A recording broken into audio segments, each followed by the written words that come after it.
Bonjour à toutes et à tous, c'est Lisao. Vous pouvez me retrouver pour mon 5e podcast créatif qui va être un peu brouillon et un peu rapide parce que j'ai pas beaucoup de temps, j'ai pas beaucoup tricoté et puis que je tourne un peu en mode allez, j'ai 30 minutes, 1 heure devant moi, il faut que je le fasse. Parce que ça fait quand même un petit moment que j'ai pas filmé.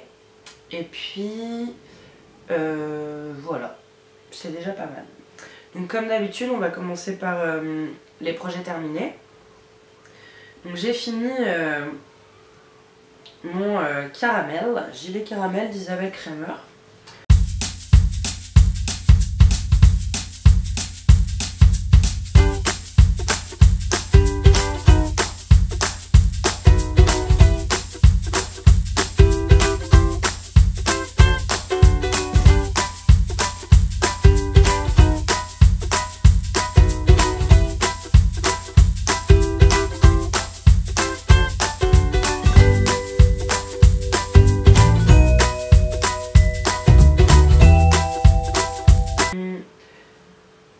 Donc normalement là je vous aurais intégré une petite vidéo voilà, où je me serais filmée un peu avec. Donc en fait je l'ai tricoté en 1 mois à peu près en fil royal de Ziman. Mais voilà, je pense que vous pouvez retrouver dans les anciennes vidéos un peu ce qu'il en est. J'avais obéi au patron, c'est-à-dire que j'avais pris exactement le même nombre de mailles, les mêmes augmentations, etc. Donc ça allait assez vite. Le seul truc en fait, c'est que j'ai essayé de le bloquer comme c'est de l'acrylique à la vapeur avec un fer à repasser. Et en fait je l'ai un peu trop élargi et en fait le dos baille. C'est un petit problème. Donc j'hésite à le refaire en mode un peu plus serré, mais pareil j'ai peur que ça redétende encore la fibre. Donc je ne vais pas le toucher. C'était un projet assez intéressant, mais comme je le dis déjà dans mon podcast d'avant, le gilet, voilà, maille envers, maille endroit, c'est un peu énervant. Enfin surtout quand on est débutante et que ça va pas très vite et que... Bon, voilà, je me suis quand même essayée à la méthode continentale. Voilà, c'était un peu un projet, pas un projet test, mais c'est mon premier gilet. Il est en acrylique de pas très bonne qualité, donc voilà, ça va être un petit gilet que je peux mettre un peu tous les jours pour avoir chaud chez moi. Après, je sais pas trop, voilà, je pense pas le mettre, on va dire pour aller voir des amis ou quoi, voilà, c'est pour être bien. Donc voilà, je ne l'en demandais pas trop. Mais il est super intéressant. Est-ce que je vais le refaire? Je sais pas. J'ai tellement de choses que j'aimerais tricoter que je sais pas du tout si je vais le refaire. On verra. Voilà, voilà. Ensuite, j'ai le châle. Oui, un châle. Je m'embrouille. Le Color Affection de Vera Välimäki. Donc je vous le montre comme ça, mais pareil, en fait, je pense que je vais prendre une petite vidéo que je vous insère après.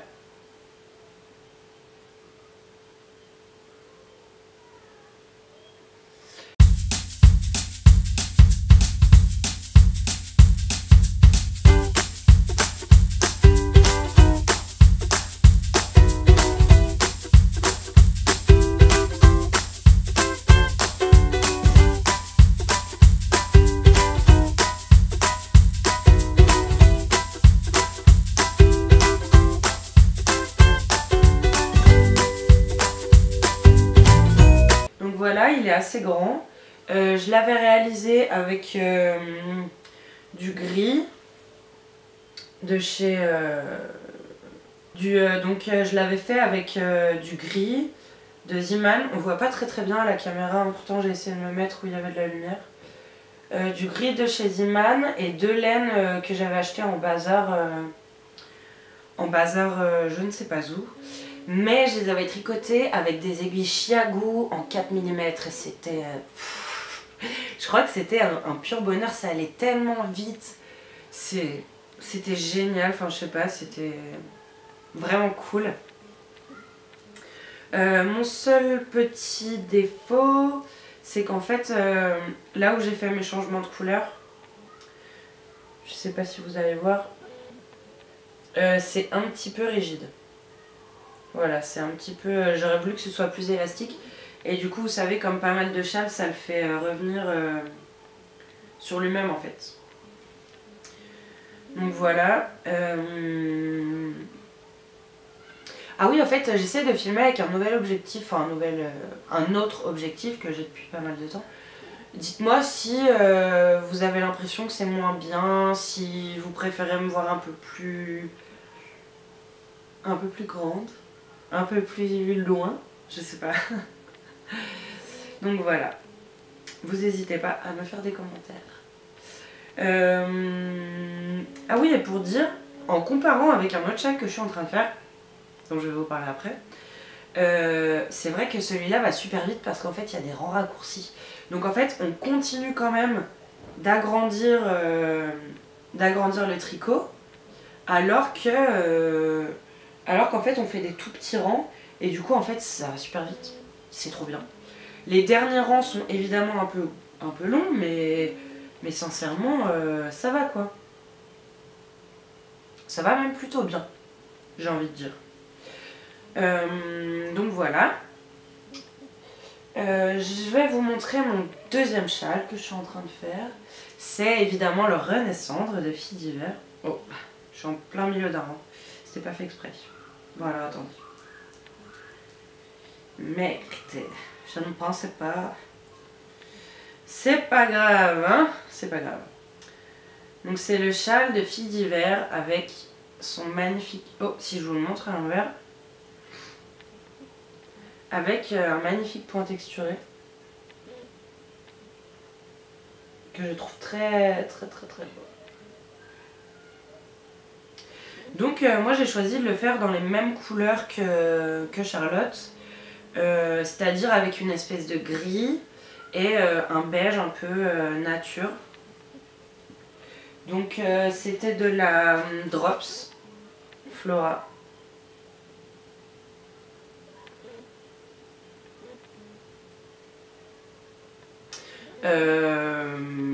Voilà, c'est à peu près de la taille fingering.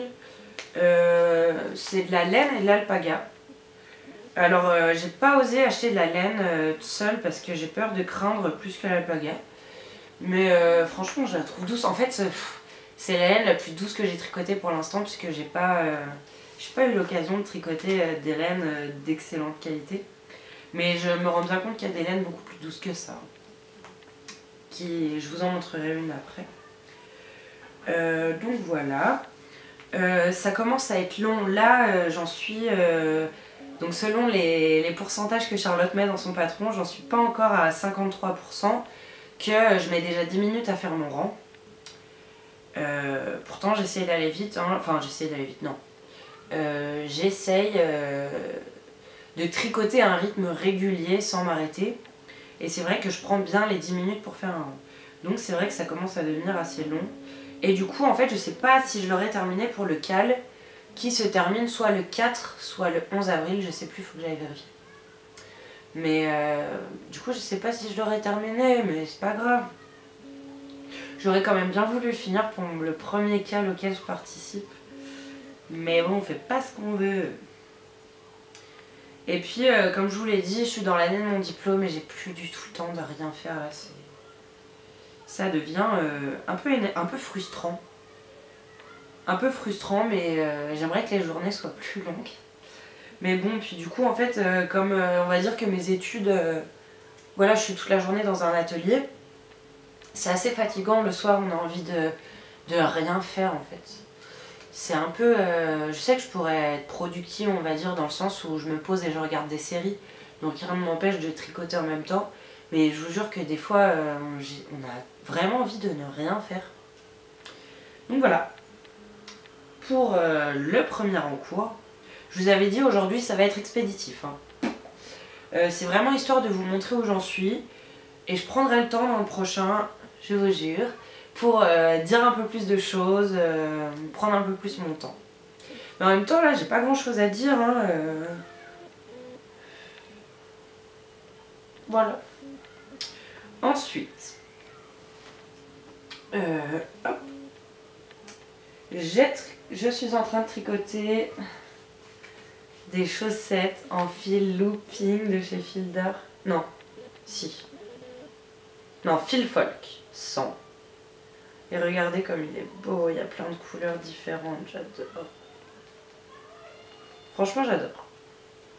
Et donc, j'ai utilisé la méthode, enfin j'ai regardé les tutos de Mélina le petit panda pour tricoter deux chaussettes en même temps. Et voilà où j'en suis. Oh.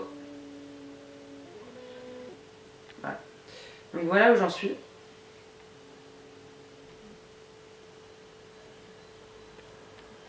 Non mais franchement, je vous raconte pas l'horreur que ça a été. En fait, j'ai voulu prendre l'extérieur de la pelote, enfin le fil à l'extérieur de la pelote et le fil à l'intérieur. Sauf que pour trouver le fil à l'intérieur, en fait, il faut sortir une bonne petite boulette de laine ratatinée au milieu. Et j'ai fait de ces nœuds, c'est un fil qui s'en mêle vraiment. Je sais pas si je peux vous montrer. Mais en fait, alors attendez, bougez pas. Voilà, en fait ça fait souvent des... Non mais vous verrez pas. En fait ça fait des petites boulettes comme ça qui s'entortillent, des boulettes de laine. Et c'était impossible à démêler. Mais vraiment, j'en ai un peu chié, comme on dit. Un peu chié, voilà. C'est le terme. Mais sinon, ah oui, bah, donc voilà, j'ai fait mon premier montage à la turque sur une aiguille circulaire. Je tricote avec des chiabous 2,5. Et oui, on se fait plaisir. Franchement, c'est génial en fait d'avoir des aiguilles et pointues et de bonne qualité et légères et je pourrais pas comparer entre différentes marques, mais du moins entre les aiguilles que j'avais achetées une misère en bambou quoi sur Amazon et celle-là, franchement, il y a une énorme différence. C'est génial. Enfin, pour moi, c'est génial. Et puis voilà, Chiabou, il me semble pas que ce soit non plus de la gnognotte, comme on dit par chez moi. La gnognotte. Donc voilà, puis après, bah, j'ai fait des augmentations tous les 2 rangs pour arriver à 64 mailles. Oui, 64. J'ai un doute. Oui, 64. 64 mailles. Et voilà, là, je continue. Alors c'est vrai que c'est frustrant parce qu'en fait, en tricotant 2 en même temps, on avance moins vite, mais on fait les 2 en même temps. Donc voilà. Il faut savoir ce qu'on veut. Mais moi, je préfère vraiment avoir les 2 en même temps parce que, je sais pas si vous vous rappelez des chaussettes Kalajoki que je vous avais montré, soit dans le podcast précédent, soit dans celui d'avant, mais j'en ai fait une, j'avais pas du tout envie de faire la deuxième. C'était, bah d'ailleurs, je l'ai jamais faite. Voilà. Donc j'espère vraiment les finir bientôt parce qu'en plus j'ai plein d'idées de chaussettes. Donc j'espère vraiment les finir bientôt et qu'elles puissent rentrer dans le cadre de la boîte à chaussettes. Et puis un dernier petit projet, mais alors là voilà, c'est un peu plaisir, c'est parce que j'en avais marre de tricoter le châle et les chaussettes à un moment. C'est un début de bonnet en laine tweed de chez Ziman, rose comme ça avec des petites taches grises et noires. Franchement j'adore. Surtout que, bah, je vous en parlerai un petit peu après, mais j'ai envie de me tricoter un châle rose pâle. Rose pâle qui ira parfaitement avec ce bonnet. Et puis sinon niveau futur projet, je vais me faire des chaussettes. Les chaussettes Broken Side, non je me rappelle plus du tout, mais je vais les tricoter en Fable de drops. Donc en fait je vous mettrai soit une photo soit le lien vers les chaussettes. Donc ça c'était des laines qu'une abonnée m'avait donné, Vanessa, et je vais les compléter avec de la Fable blanche. Voilà, quand vous verrez le modèle de la chaussette, je pense que c'est évident pour moi que ça va bien aller ensemble. Mais on verra. Sinon, je voulais faire le Campside. C'est un châle en triangle que je veux faire en Royal Ziman, en laine rose poudrée, pareil. Je pense que ça ira très bien et du coup c'est pour aller avec mon bonnet que je vous ai montré juste avant. Et voilà, j'ai envie de changer de couleur un peu. Je suis tout le temps en gris, noir, blanc et donc je voulais changer un peu. Et sinon rapidement, parce que je n'ai bientôt plus de batterie, j'étais allée à Paris et bon bah j'ai fait mon premier craquage de laine. C'est-à-dire que j'ai acheté de la Malabrigo. Voilà, mon tout premier écheveau que j'achète moi-même. Regardez comme c'est magnifique. Donc en fait c'est la sock yarn de Malabrigo colorée Diana. Je sais pas si vous allez voir. Hop. Coloris Diana. Et franchement j'ai trop envie de me le tricoter. Alors à la base je l'avais acheté chez Les Loiselles en fait quand j'étais allée à Paris. Et j'avais envie d'en faire des chaussettes et là maintenant je suis prise d'un doute. Donc je l'avais acheté avec de la langue yarn. Parce qu'en fait dans la Malabrigo Socks, c'est pas du tout adapté aux chaussettes, c'est-à-dire qu'il n'y a pas de nylon. Donc pour les talons, les orteils et voilà, c'est pas du tout adapté. Donc j'avais pris ça, la langue yarn, où il y a du nylon évidemment dedans pour faire le talon, etc. Donc je sais pas exactement. Ce que je sais pas si je l'utilise pour faire des chaussettes. Si je l'utilise pour faire des chaussettes, ce sera les Hermione Socks, que j'ai vraiment envie de faire. Mais voilà. Mais regardez comme c'est beau, oh là là. Je me lasse jamais, je vous jure. C'est disposé à un endroit où je le vois tout le temps et je le touche tout le temps, c'est incroyable. C'est doux, ça sent bon et les couleurs sont tellement belles. Donc là je pense que je vais me fabriquer un dévidoir en bois pour dévider mes écheveaux. Et les bobines à la main, parce que je n'ai pas encore de bobine noire et que pour l'instant ce n'est pas ma priorité. Mes priorités d'achat. Donc voilà pour mes projets. Alors j'en ai évidemment plein d'autres que je me rends envie de faire. Sauf que j'ai pas les moyens d'acheter... Enfin sinon, c'est que j'ai pas envie de racheter de la laine, j'en ai déjà pas mal. Et il faut que je vide tout ça avant de racheter de la nouvelle. Et en plus à mon anniversaire, on m'a acheté 2 fils looping de chez Fil d'Art. Et je pense me faire un col avec. Voilà. Et puis c'est tout, hein. J'ai rien de spécial d'autre à vous dire. J'espère que vous tout va bien. J'espère que cet épisode vous a plu. J'espère que tout va bien pour vous. Parce que tout va bien pour moi. Et voilà. Et je vous dis à la prochaine. Avec impatience. Je meurs d'envie de finir mon châle et de vous le montrer fini. Et également ma paire de chaussettes. Donc à la prochaine. Bisous.